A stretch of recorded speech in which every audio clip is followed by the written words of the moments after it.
Nadreen, हमारे जर्नैलों को, dictators को हर दौर में कोई ना कोई सहाफ़ी मुयस्सर रहते हैं।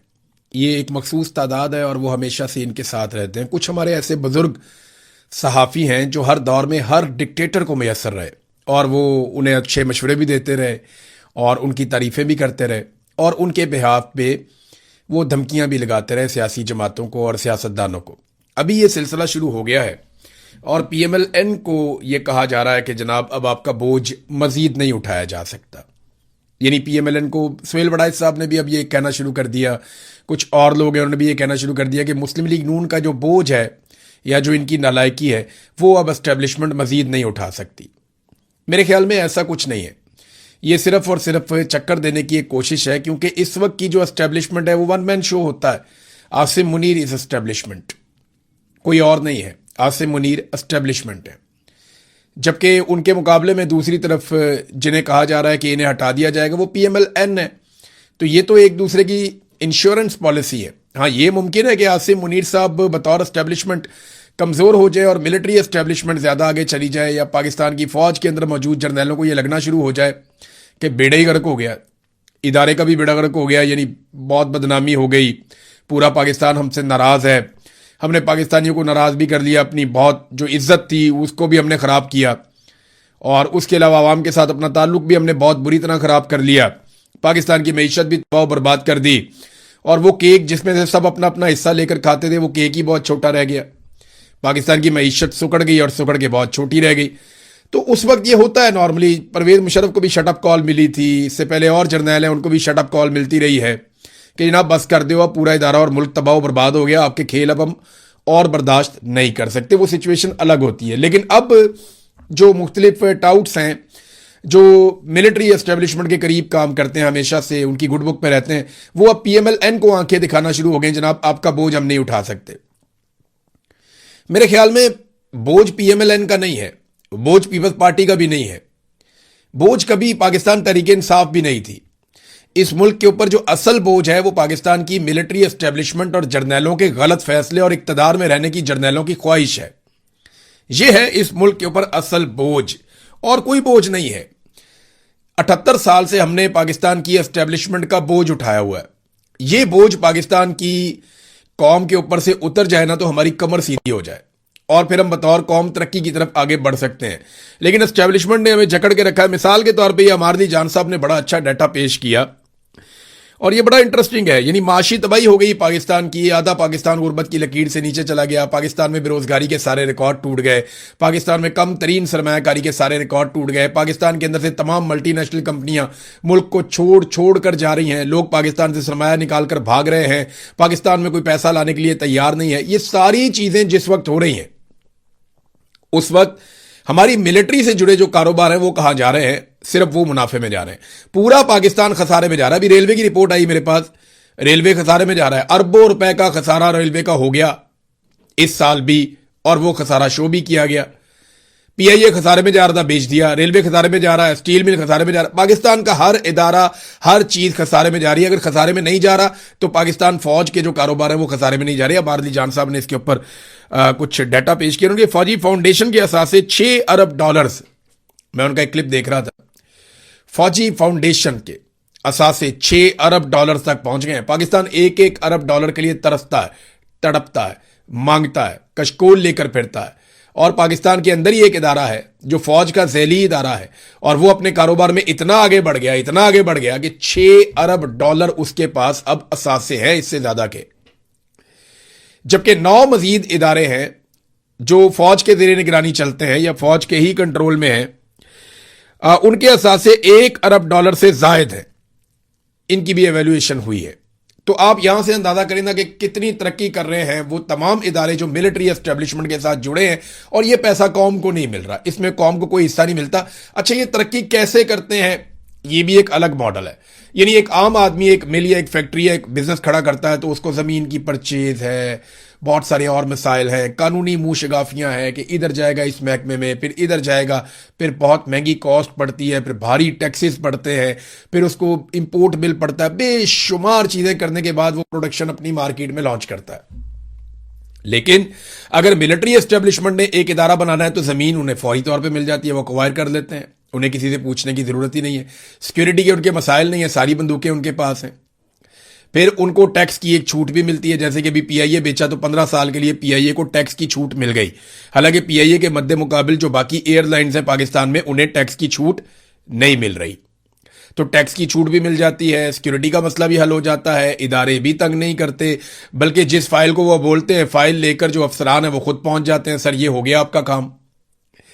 तो फिर कोई मुकाबला कैसे करेगा? इन्हें जो बिल आते हैं बिजली के या गैस के, वो भी इनकी मर्जी के मुताबिक आते हैं, टैक्सेस भी नहीं पड़ते, ट्रांसपोर्टेशन का भी मसला नहीं है, कोई रुकावट भी नहीं है रास्ते में।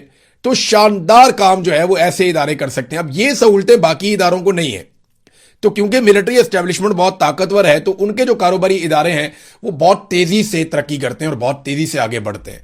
आम जो पाकिस्तानी हैं उनके कारोबारी इदारों के रस्तों में रुकावट इतनी ज्यादा होती है कि वो मुकाबला ही नहीं कर पाते। तो बजाय इसके कि नून लीग को आज बोझ कहा जाए, ये बोझ पाकिस्तान की एस्टेब्लिशमेंट को कहा जाना चाहिए और ये बोझ पाकिस्तान के ऊपर से उतार देना चाहिए, वरना पाकिस्तानियों को एक दिन उतार कर फेंकना पड़ जाएगा। नाज़रीन, बलूचिस्तान में हालात ये हैं कि अब ये एक मरतबा फिर वीडियो आई, मैं देख रहा था, कंटेनर दोबारा चला दिए गए। जो माल लेकर जा रहे होते हैं कंटेनर, उन्हें रास्ते में रोकते हैं, शरपसंद उन्हें आग लगा देते हैं। इधर कश्मीर में लोगों को शरपसंद कह रहे हैं जिन्हें भूखा रखा जा रहा है, जिनकी अद्वियात रोक दी गई हैं, जिनका फ्यूल रोक दिया गया, जिनकी खुराक रोक दी गई।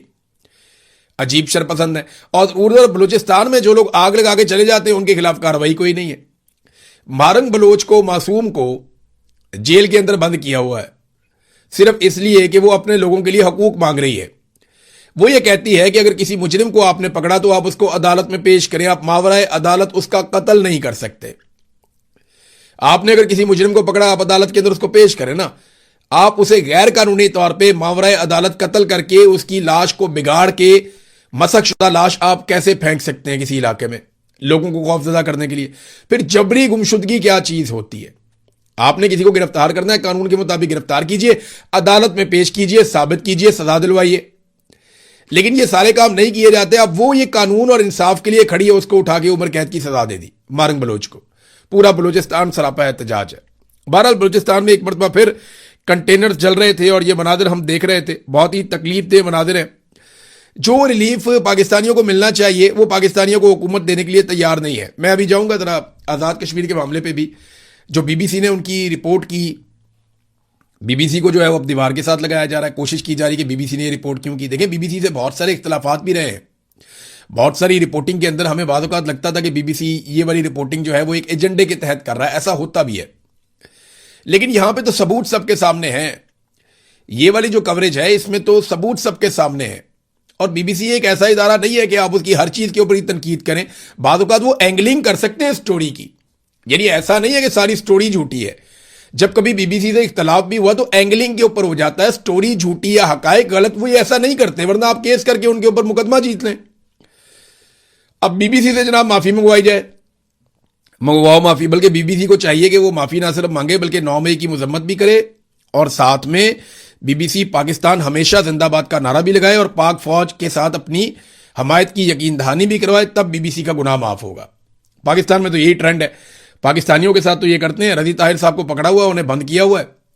पहले 2 दिन का रिमांड दिया गया था, अब दोबारा वो गए अदालत में जाकर, उन्होंने कहा जनाब इनका 3 दिन का और रिमांड दे दें, हमने कुछ और सबूत इकट्ठे करने। और फिर 3 दिन के लिए उनको पकड़ के रिमांड दे दिया जज साहब ने।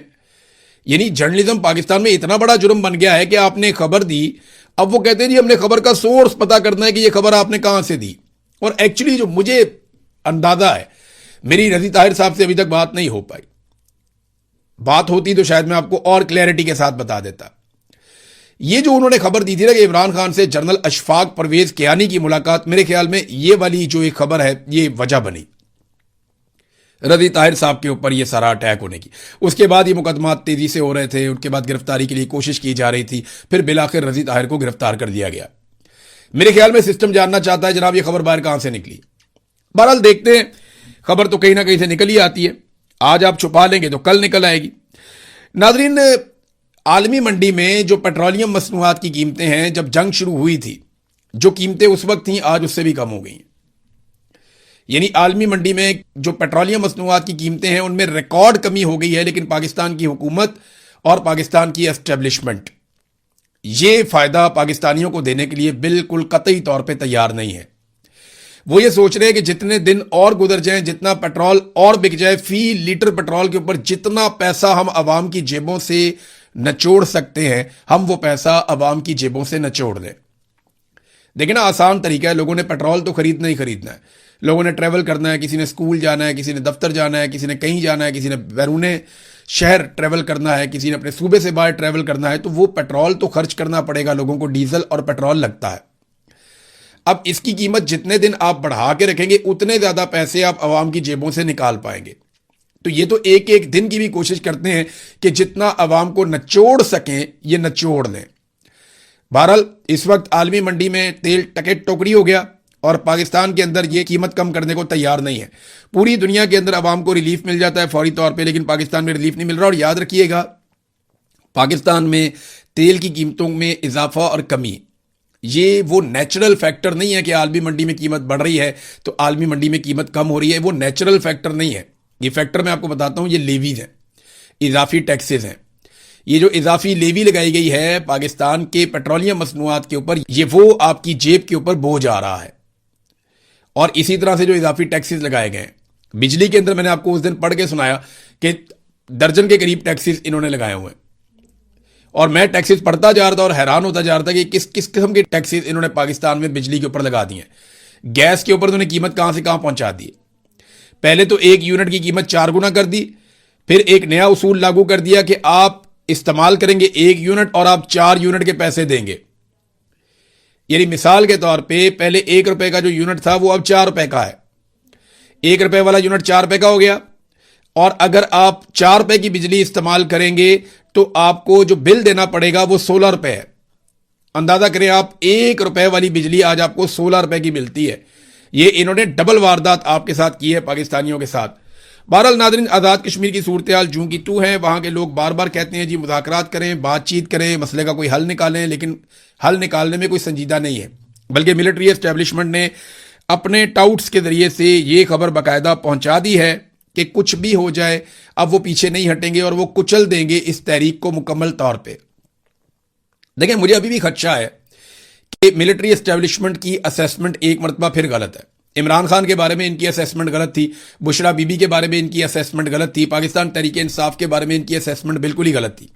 इन्हें लगा मारेंगे कुटेंगे लोग अपना रवैया बदल देंगे, मारेंगे कुटेंगे तो लोग अपनी सोच बदल देंगे और हम बड़े आराम से चीज़ों को कंट्रोल कर लेंगे। तो वो तो इनसे हुआ नहीं। इमरान खान के बारे में इनकी असेसमेंट थी 2-4 दिन में टूट जाएगा। इमरान खान 3 साल से जेल में पड़ा है, बदतरीन तशद्दुद करके देख लिया, ज़हनी टॉर्चर करके देख लिया, बहुत बुरे हालात में इमरान खान को रख के देख लिया, टके का फायदा नहीं हुआ। आसिम मुनीर साहब अपनी ताकत के जोर से, अपनी बंदूक के जोर से, पूरी फोर्स को इस्तेमाल करने के बावजूद जो लोग नहीं टूटते थे उनको नहीं तोड़ पाए। खासतौर पर जो खवातीन हैं, उन्होंने रेजिलियंस की एक मिसाल कायम की है पाकिस्तान में, हमने इससे पहले कभी नहीं देखा। आप यास्मीन राशिद साहिबा को देख लें, आप तैयबा राजा साहिबा को देख लें, आप आलिया हमजा साहिबा को देख लें, इमरान खान की अहलिया बुशरा बीबी, उन्होंने क्या कहा था?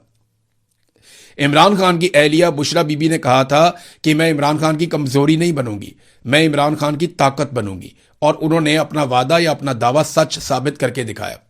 आप सनम जावेद को और फलक जावेद को देख लें, क्या ये खवातीन, इनको तोड़ा जा सका? आप वो भुट्टा साहिबा को देख लें, उनको तोड़ा जा सका? बेशुमार और खवातीन हैं, क्या किसी एक खातून को भी तोड़ा जा सका? या किसी एक खातून को भी ये इमरान खान से दूर ले जा सके? जिन्होंने टूटना था या छोड़ना था, उन्होंने बगैर किसी तशद्दुद के ही छोड़ दिया था। लेकिन तशद्दुद ऐसा टूल नहीं है जिससे आप खवातीन को तोड़ें। आप ना तो यास्मीन राशिद को तोड़ पाएंगे, जो बाकी खवातीन मैंने नाम लिया आप उनको भी नहीं तोड़ पाएंगे। ये तो पॉलिटिकल खवातीन है ना। आप मारंग बलोच को उल्टे लटक जाएं, आप नहीं तोड़ पाएंगे। आप ईमान मजारी को, आप 10 दफा दोबारा मर के पैदा हो जाए, आप ईमान मजारी को नहीं तोड़ पाएंगे, आपसे ये होगा ही नहीं। ये खवातीन भारी पड़ गई हैं बंदूक वालों को, और बंदूक वालों के सामने जो सबसे ज्यादा डटकर और ताकत के साथ इस दफा हमने खड़े हुए देखा, वो हमने एक मरतबा फिर खवातीन को देखा। इन खवातीन ने बेनज़ीर भुट्टो की भी याद ताज़ा की, इन खवातीन ने फातिमा जिन्ना की भी याद ताज़ा की, इन खवातीन ने उन खवातीन की याद ताज़ा की जो मुज़ाहमत का इस्तारा बनकर रही हमेशा। तो बड़ा शानदार काम किया है, इन्हें खराज तहसीन पेश करना चाहिए, हर दिन खराज तहसीन पेश करना चाहिए। अब नाजरीन, जो आज़ाद कश्मीर के लोग हैं वो कहते हैं जी बातचीत करें, को मसला हल करें, वरना उनको कॉल तो उनकी मौजूद है, वो फिर निकलेंगे मुजफ्फराबाद की तरफ एहतजाज करने के लिए और उसमें लोग शहीद होंगे। दोनों तरफ के लोग शहीद होंगे। ये पहला मौका है कि जो मुजाहिरीन है वो कहते हैं बातचीत करनी है, और सिस्टम है वो कहता है जी बातचीत नहीं करनी, हमने तो जनाब इनको कुचलना है बुरी तरह, ये 4 बंदे तो हमने मार ही देने। यही हो रहा था तहरीक लब्बैक के साथ मुरीद के में। मेरे साथ वो लोग राब्ते में थे, मेरे पास उनकी ऑडियोज आज भी मौजूद हैं, क्योंकि वहां पे फिर सिग्नल बंद कर रहे थे तो वो ऑडियो पे पैगाम भेज रहे थे, थोड़े सिग्नल आते थे वो मेरे पास डिलीवर हो जाता था। वो चिल्ला रहे थे, वो कह रहे थे हम बात करना चाहते हैं, हमारे साथ बात करो, हम वापस जाना चाहते हैं, हमें वापस जाने दो। इन्होंने हमें घेर लिया, ये हमें वापस भी नहीं जाने दे रहे, ये हमें धकेल के यहां तक लाए हैं, हम तो बड़ी देर पहले वापस जाना चाह रहे थे। लेकिन फिर वहां पे खून की वो होली खेली गई, वो कत्लेआम हुआ जो छुपाया नहीं जा सकेगा। एक वक्त आएगा पूरी दुनिया को पता चलेगा कि तहरीक लब्बैक के कारकुनों के साथ मुरीद के में क्या हुआ था। मैं उनका सख्त मुखालिफ था, मैं उनके जत्थों के हत्थे भी चढ़ा, मेरा उनके साथ पर्सनली झगड़ा हुआ, मेरे लोग जख्मी हुए, मैं उनके साथ जाती तौर पे लड़ा। लेकिन इसके बावजूद मैं आपको यह कहूंगा कि जो जुल्म और ज्यादती आप लोगों ने उनके साथ की, ये तारीख का हिस्सा बनेगी। जो मुरीद के में कत्लेआम किया गया, उसके बाद जो रिजवी बरादरान के साथ आज किया जा रहा है, ये किसी सूरत भी जायज नहीं है, कोई कानून इसकी इजाजत नहीं देता। यानी अमेरिका जो है वो वॉर एंड टेरर के खिलाफ जा रहा था, लेकिन ग्वांतानामो बे जो जेल थी या अबू गरीब जेल है, उसको कभी किसी ने तस्लीम नहीं किया, उन मजालिम को कभी जस्टिफाई कोई कर नहीं पाया। तो आप ये नहीं कर पाएंगे, आप जस्टिफिकेशन नहीं दे पाएंगे। मैं हैरान हो रहा था शहबाज शरीफ का स्टेटमेंट देख के। ये शहबाज शरीफ का आप स्टेटमेंट तो चेक करें। तशद्दुद का निशाना बनने वाले मुतासरीन के साथ मुकम्मल यकजहती का इजहार करते हैं। अक़वाम मुत्तहिदा, आलमी बरादरी और इंसानी हकूक़ की तंजीमें इंसानी हकूक़ की खिलाफ वर्जियों के मुर्तकिब अफराद का एहतसाब यकीनी बनाएं। शहबाज शरीफ का तशद्दुद के शिकार अफराद की हमायत के आलमी दिन पर पैगाम। यार वैसे शर्म भी नहीं आती इनको स्टेटमेंट देते हुए। जितना तशद्दुद शहबाज शरीफ ने करवा दिया, इमरान खान की आंख ज़ाया करवा दी। मैं ज़ाती तौर पर, ये वज़ीर आज़म था शहबाज शरीफ, जब मुझे उठा लिया था आसिम मुनीर रजीम ने, मुझे ISI ने उठा के वो टॉर्चर किया, आप सोच नहीं सकते। रोजाना वहां पे लोगों पे बदतरीन टॉर्चर किया जाता था, चीखों की आवाजें आसमान तक जाती थी। वहां पे इतना बदतरीन तशद्दुद होता था ISI के हुकूमत खाने में। ये शहबाज शरीफ को शर्म भी नहीं आती। बदतरीन टॉर्चर हमने देखा यहां पे, खवातीन के ऊपर टॉर्चर किया गया, मर्दों के ऊपर टॉर्चर किया गया, घरों में घुसकर टॉर्चर किया गया। 4 मरतबा ये कत्लेआम कर चुके हैं पाकिस्तानियों को, और कितने टिले मुंह के साथ ये दुनिया को कह रहे हैं जनाब हम तशद्दुद के खिलाफ हैं। जितना तशद्दुद आपने पाकिस्तानियों पे किया ना, पाकिस्तान की तारीख में नहीं हुआ। इतने आंसू गैस की शेल पाकिस्तान में सालों में नहीं चलते थे जितने आपने एक एक इवेंट पे चला दिए। बदतरीन पुरतशद्दुद हुकूमत है आपकी, और आप टिले मुंह के साथ जो है वो आलमी इदारों को कह रहे हैं जनाब हम साथ खड़े हैं, तशद्दुद के अफराद के साथ यकजहती करेंगे। तो करो यकजहती। मैं तो थाने में FIR देकर आया था, जाकर मैं एप्लीकेशन लेकर गया था, मेरी तो FIR भी दर्ज नहीं हुई। कहां पे आप साथ खड़े हैं? ना आपकी अदलिया खड़ी है, ना आप खड़े हैं, ना आपका पार्लिमान खड़ा है, कोई नहीं खड़ा तशद्दुद के खिलाफ। लोगों को तशद्दुद कर करके ज़हनी मरीज बना दिया पाकिस्तान के अंदर, और आज तशद्दुद के बारे में ये बात करते हैं। कैसे बात कर सकते हैं? एक नया चूरन भी आया नादरीन, मार्केट में आपको मिलेगा ना आने वाले दिनों में। ये शो किया जाएगा कि फील्ड मार्शल आसिम मुनीर की कोई इसराइल के साथ जंग चल रही है, लड़ाई चल रही है। ये एक नूरा कुश्ती आपको दिखाई जाएगी कि इसराइल आसिम मुनीर साहब के बहुत खिलाफ हो गया। हालांकि इसराइल आसिम मुनीर साहब जैसा उनको दोबारा कोई हुक्मरान नहीं मिलना, ना माजी में मिला। मैं कहता हूं ना कि डोनाल्ड ट्रंप से बेहतर आदमी इसराइल को नहीं मिल सकता था, मैं आज भी इस बात पे कायम हूं। और पाकिस्तान में आसिम मुनीर से बेहतर आदमी इसराइल को नहीं मिल सकता था, मैं आज भी इस बात पे कायम हूं। क्योंकि पहली मरतबा ऐसा हुआ कि आपने फलस्तीन का झंडा उठाया और आप गिरफ्तार हो गए और आप पे टॉर्चर हो गया, बल्कि कत्ल भी हो गए। पहली मरतबा ऐसे हुआ कि आप इसराइल के खिलाफ एहतजाज करने निकले और लाशें लेके आप घरों को वापस गए। ऐसा पाकिस्तान की तारीख में कभी नहीं हुआ। ये एक ही मरतबा हुआ, और ये आसिम मुनीर साहब के दौर में हुआ। अब चूरन ये है नादरीन अगला कि ईरान, सऊदी अरब, मिस्र, तुर्की और पाकिस्तान ये मिलकर एक दिफाई इत्तेहाद बनाने वाले हैं। इनके पास बहुत सारे मिसाइल हैं, इनके पास बहुत सारी एयरफोर्स है, इनके पास बहुत सारी फौज है, और एक ये मुस्लिम उम्मा की ताकतवर फौज खड़ी। ऐसा नहीं होना। लास्ट टाइम जुल्फिकार अली भुट्टो ने इसकी कोशिश की थी, देखे उन सारों के साथ क्या हुआ। चाहे वो कज़ाफी है, चाहे शाह फैसल है, चाहे जुल्फिकार भुट्टो है, क्या हुआ उनके साथ। फिर इमरान खान ने कोशिश की कि चलो मीडिया ही अपना बना लें, प्रोपेगेंडा वॉर की इस जंग के अंदर हम अपना मीडिया बना लें। तो इमरान खान के साथ क्या हुआ? ये कहानियां हैं। सिर्फ एक दफा मुसलमान ममालिक को और जहादियों को इकट्ठा किया गया था जब रशिया के खिलाफ अफगानिस्तान में अमेरिका को जरूरत थी, उसके अलावा नहीं।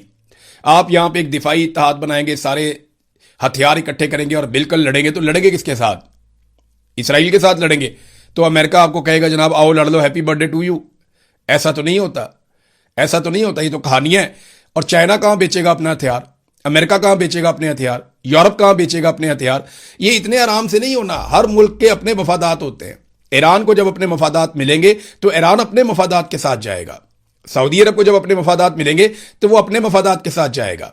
पाकिस्तान में आसिम मुनीर साहब को जब अपने मफादात मिलेंगे तो वो पाकिस्तान के नहीं, अपने मफादात के साथ जाएंगे।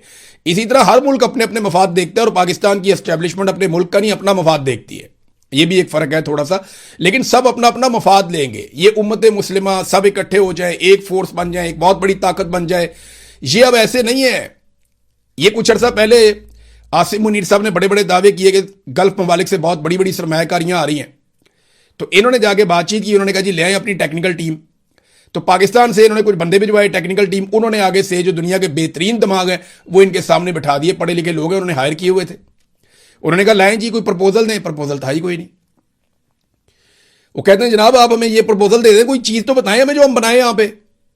पाकिस्तान के अंदर हम सरमायाकारी लेकर आए, हमें प्रपोजल तो दें, आप बताएं, कोई डाटा तो हमारे सामने रखें, क्या चीज बनानी है, क्यों बनानी है, उसकी डिमांड कितनी है और उसकी वजह क्या है और आपकी मार्केट क्या कहती। कुछ भी नहीं, टके का काम इन्होंने नहीं किया।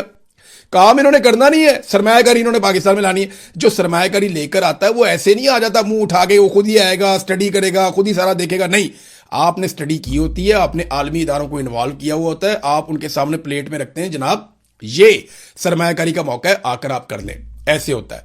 इधर एक बंदा सऊदी अरब की एक बड़ी कंपनी है, बहुत ताकतवर लोग हैं, उनको लेकर आए, यहां ब्यूरोक्रेट और कुछ फौजी साथ थे, ये लेकर गए, उन्होंने जाके इस्लामाबाद में एक प्लॉट दिखाया, बहुत बड़ा प्लॉट है, बहुत कीमती जगह पे। उन्होंने कहा जनाब ये प्लॉट है, इसके ऊपर आप ना 7 स्टार होटल बना लें, तो ये प्लॉट हम आपको मुफ्त दे देंगे, आप इसके ऊपर 7 स्टार होटल बना लें। वो सर पकड़ के बैठ गए।